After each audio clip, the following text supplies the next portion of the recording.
ABD'nin büyük iş gruplarının Biden yönetiminden Çin'le ticaret görüşmelerini yeniden başlatmasını ve ithalat tarifelerini düşürmesini istediği belirtildi.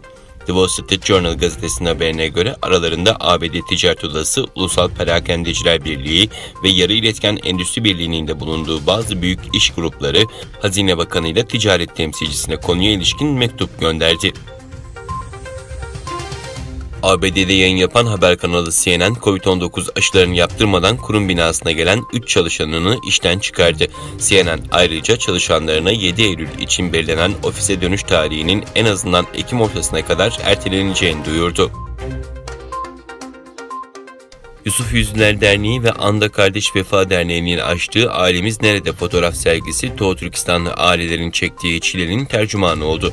Panorama 1326 Bursa Fetih Müzesi'nde açılan fotoğraf sergisine Osman Gazi Belediye Başkanı Mustafa Dündar'ın yanı sıra Yusuf Yüzüner Dernek Başkanı Veysel Aşkın ve Çin zindanlarının toplama kamplarında yıllardır hapis hayatı yaşayan Doğu Türkistanlı vatandaşların aileleri katıldı. İran, Afganistan'daki çatışmaların artması üzerine ülkenin güneydoğusunda yer alan Sistan-Beluçistan eyaletindeki sınır kapısını kapattı. Kanada'nın Quebec eyaletinde 2 doz koronavirüs aşısı olanların kısıtlı hizmetlere ulaşımlarına imkan tanıyacak aşı pasaportu sistemi başlatılıyor. Spor salonları ve restoranlara girişlerde aşı pasaportları kontrol edilecek.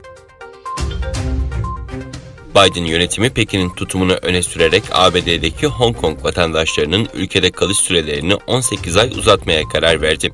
Beyaz Saray sözcüsü yaptığı açıklamada kararın Çin'in Hong Kong'da devam eden baskısı karşısında Hong Kong vatandaşlarına destek için alındığını belirtti. ABD'nin Alaska eyaletinde bir gezi uçağı henüz bilinmeyen bir sebeple düştü. Kazada 6 kişi hayatını kaybetti. 2020 Tokyo Olimpiyat Oyunları'nda Türkiye bugün 3 bronz madalya kazandı. Böylece Türkiye'nin madalya sayısı 10'a yükseldi. Türkiye, Tokyo 2020 Olimpiyat Oyunları'nda şu ana kadar 1 altın, 1 gümüş ve 8 bronz madalya aldı.